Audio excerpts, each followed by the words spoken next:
One of the best things about Dead by Daylight is the amount of iconic horror villains that we have at our disposal to play with. And with Dead by Daylight's 7th anniversary chapter just on the horizon, it's very likely we're about to add one more to the roster. So here are 5 licensed killers that we need in Dead by Daylight. Now I'm starting off pretty basic at number 5 with Jason Voorhees.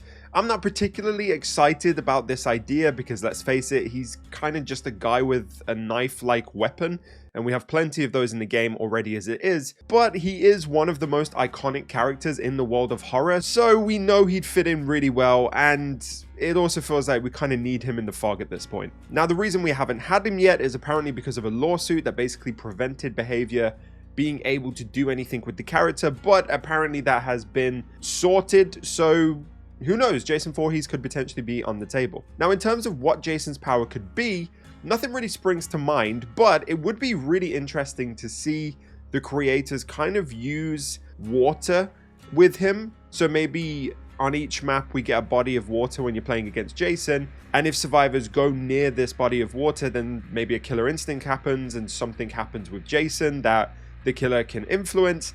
I don't know, just kind of off the top of my head. Again, he is just a dude with a knife. So, but number 5, Jason Voorhees. And number 4, we have John Carpenter's The Thing, which, incidentally, is my favorite horror movie of all time. Now, one of the things I think we definitely need more of in Dead by Daylight are monster killers. Less humanoid killers. And The Thing would be perfect for that. Yes, you could argue that his design is kind of similar to Dredge, but his power would be completely different. Essentially, he would work as a shapeshifter, being able to mimic survivors and maybe even being able to influence things in the trial. Maybe if he works on a gen, the gen regresses instead of progresses, and the survivors have to do something to reveal him as the killer that maybe stuns him for a little bit and allows the chase to get started. You know, the concept is kind of similar to what Legion was supposed to be back when they revealed the gameplay trailer and everybody was really excited about it, and then we got Mending Simulator. With him as well, you could maybe have McReady as a survivor, which would be another cool addition to the survivor roster. At number 3, we have probably one of the most requested franchises in Dead by Daylight, the Xenomorph from Alien. Or, as one member of my community put it, did you say Alien from Alien vs Predator? Did you say Alien from Alien vs Predator? What do you mean you forgot the name? That one's longer. You absolute lemon. Yeah, my community are, well, there's something.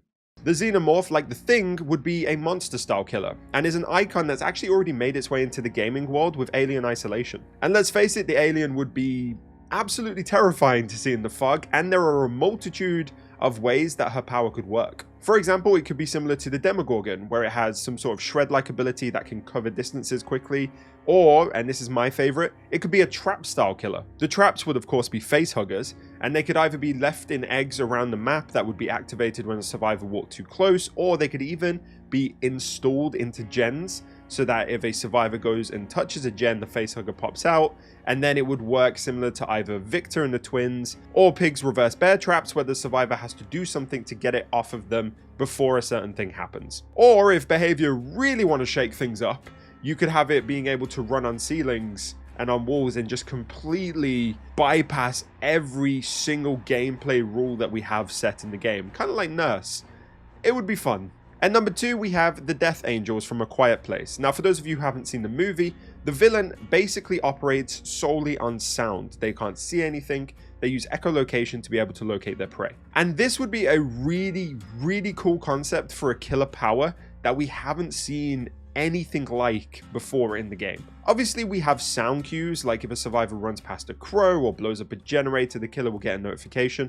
But think more like the indie game In Silence, where the killer's field of view is reduced massively and is only heightened when a survivor makes a sound or makes a noise of some description. This would be completely different to anything we have in the game, and to be honest, I'm not sure it would even work, but it would be a really cool concept to explore and would completely shake up how killers and survivors interact in a trial. Now, if we're just talking about the power itself, this idea of a sound-based killer, then there are a few franchises that would work as well, such as the Wendigo from Until Dawn or the Clickers from The Last of Us, both of which would be incredible chapters as well, by the way. I would be happy with any of these 3. Although I am leaning more towards having John Krasinski in the game as a survivor, I can't lie, for reasons.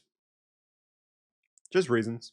Before we get on to number 1, I'm going to channel my inner watch mojo and give an honorable mention for this list, which is a second chapter for Stranger Things. Now, we're all probably familiar with the fact that Stranger Things was originally in the game with the Demogorgon Steve and Nancy, but behavior lost the license when Netflix took it away, and now you can't buy any of these characters in the store and their perks became universal. And since then, a lot of people have been calling for either the first chapter to be reinstated or for us to get a whole new chapter alongside it.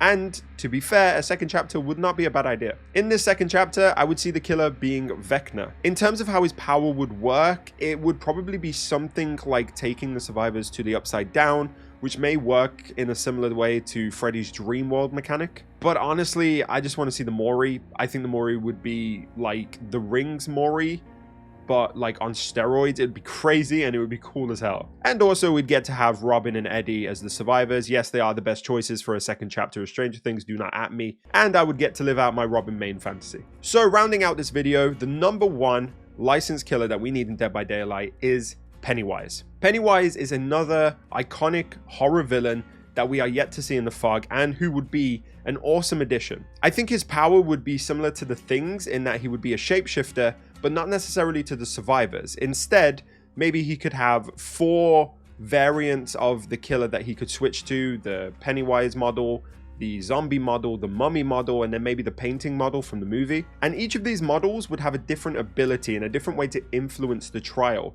which could make a really, really interesting dynamic between the killer and survivors and open up a ton of new gameplay options. Also, Pennywise feeds on fear, so maybe there could be some sort of power build-up when the survivors scream around the killer, which would be pretty cool. Maybe that's how you change between the models. Maybe you have to build up a certain amount of fear before you unlock the ability to switch between the models. Or he could just give balloons to the survivors and they could float away. You know what, that's simpler, and I would go for that too. Now, a couple of the franchises that I mentioned on this list already have gameplay concept videos made for them, so I'll leave a link to them in the description if you want to go and check them out. They're pretty cool, and they give an idea of how these characters may work in the trials. And of course, I would love to hear what you think in the comments. Do you think any of the characters I've mentioned will be joining the roster from the 7th anniversary, or do you think there is a more likely or more worthy franchise? Let me know what you think in the comments, of course, and if you enjoyed the video, leave a like and subscribe to the channel if you haven't already. Thank you guys so much for watching. I hope you've enjoyed,